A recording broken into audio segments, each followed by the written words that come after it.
पूजा जी दिल्ली से। राधे राधे महाराज जी।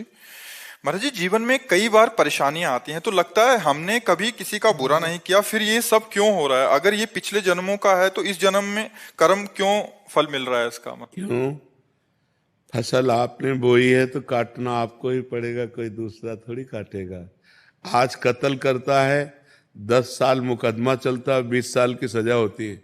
कानून व्यवस्था है। ऐसे ही हमारी भागवतिक कानून व्यवस्था है।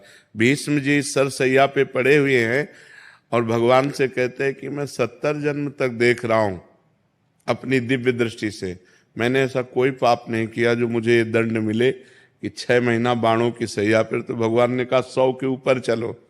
एक बार आप राजा थे और एक सांप को उठा करके बबूल के पेड़ में बड़े बड़े कांटों में ऐसे डाल दिया और वो 6 दिन तक तड़प तड़प करके मरा। उसी का परिणाम आपको 6 महीने बाणों की सैया में।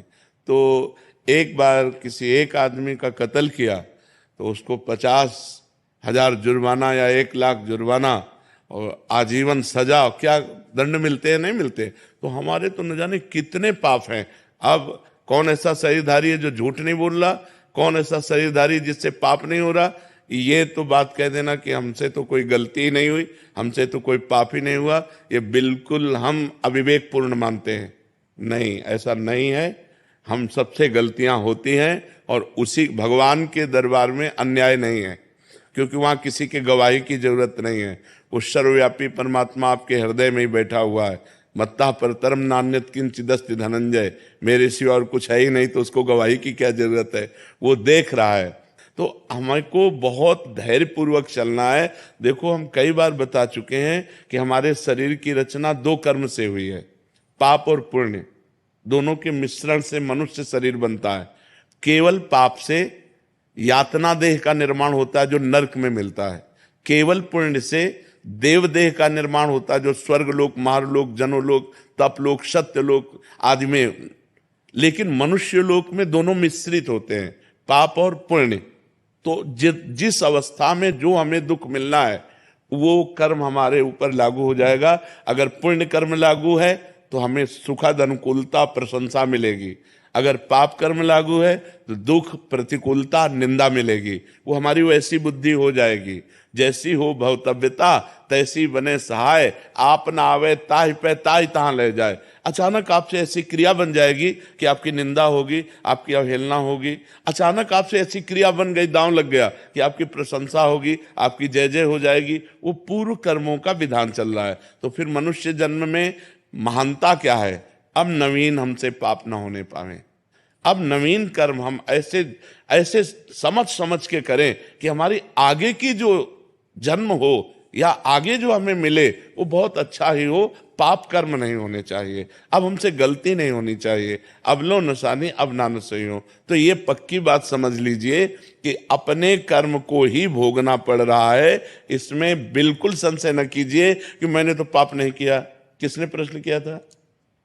ईमानदारी से देखो सखी, वृंदावन में बैठी हो, ईमानदारी से जब से तुम्हें याद है तब से अब तक देखो, केवल इसी जन्म में क्या आपसे पाप नहीं हुई? क्या आपसे गलती नहीं हुई? आप विचार करके देखिए, हमसे पूर्व जन्म में कितनी गलतियां हो गई हैं। इतनी गलतियां हो गई कि भगवान ने कृपा करके मुझे मनुष्य शरीर दिया है। मेरे कर्म से मनुष्य शरीर नहीं मिला।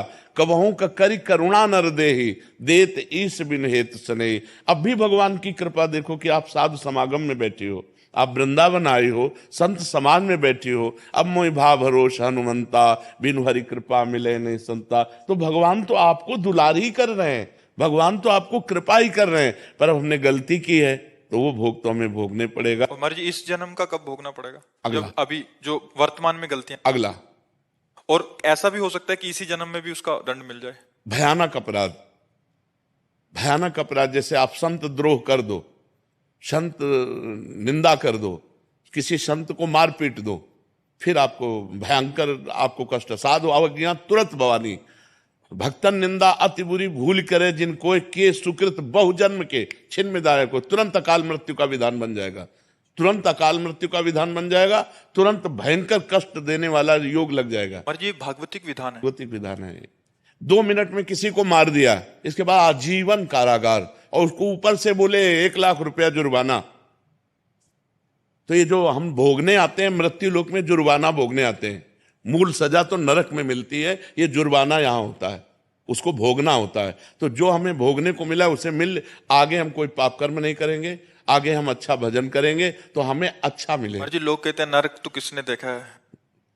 अब कह दो कि किसने देखा, जब चोरी करोगे और जब तुम्हारे डंडा चलेंगे और जब जेल जाओगे तो अपने आप जान जाओगे कि जेल किसे कहते हैं। बोले किसने देखा है जेल? तो तस्मात् शास्त्रम प्रमाणम ते कार्य कार्यो व्यवस्थित हो, शास्त्र जो कह रहे हैं वो सत्य है, वो असत्य नहीं है। अब हमें बहुत छोटे हैं, कूप मंडूक हैं, जैसे कुआं का मेढक है ना, एक समुद्र का मेढक गया तो कुआं के मेढक ने कहा कहां से आए? बोले समुद्र से। बोले तुम्हारा समुद्र कितना बड़ा है? इधर से इधर उछला कुआं का मेढक। बोले इतना बड़ा है? बोले नहीं। बोले इतना बड़ा है? बोले नहीं। बोले जिंदगी भर तू उछलता रहे तो भी तू समुद्र की था नहीं पा सकता। अनंत ब्रह्मांडों के रचयिता भगवान ने रचा है, स्वर्ग नरक पाप पुण्य उसका फल दोनों रचे और आपको छूट दे दी है, आप पाप कमा लो या पुण्य कमा लो। तो मनमानी आचरण करने में कोई तो मानता नहीं है, और जब परिणाम आता है तब भगवान को कोसता है। तो ये विधान भगवान का बनाया हुआ आपके कर्म के अनुसार है, आपने जो कर्म किया उसके अनुसार विधान बनाया हुआ है।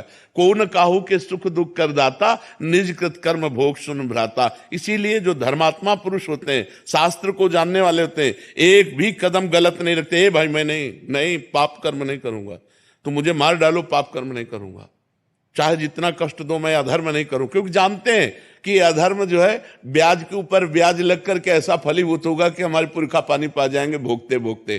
तो ये भगवान का गलती थोड़ी है कि यार एक को तो इतनी सुख सुविधा दे दी, एक को इतनी दुख दुविधा दे दी। नहीं, दोनों के कर्म हैं। उसने कर्म किया उस जगह पहुंच गया, उसने कर्म किया इस जगह पहुंच गया। एक बार राजसूय यज्ञ में एक चीटा एक दाना लेकर के चावल का, और एक टांग टूटी हुई थी, 3 टांगों से बड़ी मेहनत से चल रहा था। अर्जुन जी ने देखा, भगवान से कहा सर्वलोक महेश्वर श्री कृष्ण, क्या इस पर कभी कृपा नहीं होगी?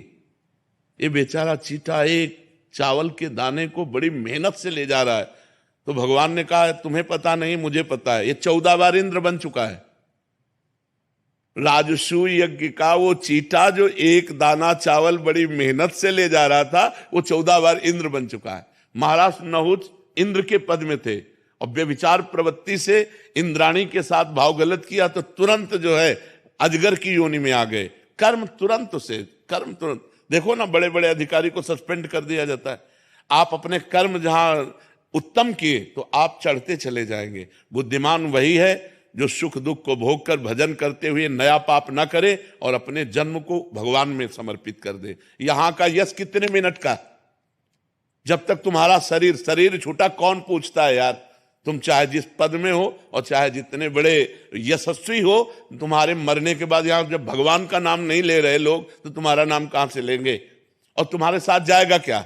यहां का बैंक बैलेंस, यहां की वाह, यहां की तुम्हारी पत्नी पुत्र परिवार। अरे जब देह नहीं जाएगा तो तुम्हारे साथ कुछ नहीं जाएगा। दुनिया में लाखों का मेला जुड़ा, हंसा जब जब उड़ा तो अकेला उड़ा। उसे अकेला भोगना पड़ता है, फिर नई योनियों में जाकर के दुर्गति भोगता है। इसलिए होश में रहो, जो पूर्व पाप का कर्म है उसे भोग लो हंसते हुए, आगे कोई पाप मत करो, नाम जप करो और अच्छे आचरण करते हुए विजय को प्राप्त हो। परमात्मा ने तुम्हें खेती दे दी और बीज दे दिया, अब बोते क्या हो ये तुम्हें देखना है। खेती दे दी भारत भूमि में मनुष्य शरीर, बीज दे दिया तुम्हारी बुद्धि। पाप कर्म बोते हो या पुण्य कर्म बोते हो? अब बम्बुल बोओगे, दाग छुआरा खाना चाहोगे तो बेकूफी होगी। गन्ना बोओगे तो गन्ना मिलेगा, बम्बुल बोओगे तो बम्बुल मिलेगा। अवश्य में भोक्तव्यम कृतम कर्म शुभाशुभम। या मनमानी आचरण करते हैं, इसके बाद भगवान को दोष देते हैं। नहीं भाई, बहुत संभल करके करो, फिर देखो आपको आनंद आता है कि नहीं। हम अंदर की तुम्हें बात कहते हैं, यदि तुमसे पाप कर्म ना हो तो आप देखो आप सुख में ही डूबते चले जाओगे। लेकिन मनमानी आचरण करते हो, पाप करते हो, जब उसका दंड आता तो भगवान को कोसते हो। भगवान एक सर्व समर्थ पिता है जो तुम्हें दे दिया, अब तुम उसका वर्ताव क्या करते हो अपनी श्वासों का, अपनी बुद्धि का, ये तुम देखो। अपनी श्वासें और बुद्धि गंदे कामों में लगाओगे, बोले सफाया करवा दिया, गर्भ गिरा दिया। अरे इतनी हमारे वैज्ञानिकों ने व्यवस्थाएं रखी है कि आप वहां तक पहुंचो ही मती। जब गर्भ आ गया है तो उसको नष्ट करो ही मत। वो भगवान का जीव अंश है, अब आप उसकी हत्या करोगे, उसका दंड मिलेगा कि नहीं मिलेगा? और जब दंड मिलेगा बोले हमने तो कोई पाप किया नहीं। पराये पुरुष से व्यभिचार करोगे, हमने कोई पाप नहीं किया। पराई स्त्री से व्यभिचार करोगे, हमने कोई, हमारा शास्त्र कह रहा है ये व्यभिचार है, ये पाप है। जिस स्त्री को स्वीकार करे आजीवन उसी पर ही अपने जीवन को निर्धारित रखे, किसी दूसरी स्त्री से सहवास न करे। एक स्त्री जिस पति को स्वीकार करे उसे भगवान मान करके आजीवन निर्वाह करे। ये हमारे भारत की पद्धति है। हमने कभी डिवोर्स नहीं सुना पीछे, ये अभी चला है, ये जो गर्लफ्रेंड बॉयफ्रेंड इन्हीं के बाद ये चला है। नहीं, हमने कभी डिवोर्स नहीं सुना। हम अपने बचपन में कभी ये नहीं सुना कि उनकी पत्नी ने उनको डिवोर्स दे दिया या उनके पति ने, कभी नहीं। आजीवन संबंध निर्वाह करना ये हमारे भारत की पद्धति है। भारत है, विदेश नहीं है कि आज इसके संग कल उसके संग, ये नहीं। यहाँ धर्म की मर्यादा है। ये परम पवित्र देश है, जहाँ गंगा यमुना और रामकृष्ण के अवतार होते हैं, वो ये पवित्र देश है। तो ये हम कभी भगवान पर आरोप न लगाएं कि उन्होंने हमें दुख क्यों दिया, संकट क्यों दिया। ये हम आपसे प्रार्थना करते हैं कि आप ऐसा मत सोचिए। आपका ही किया हुआ कर्म परिणाम आपके सामने आता है।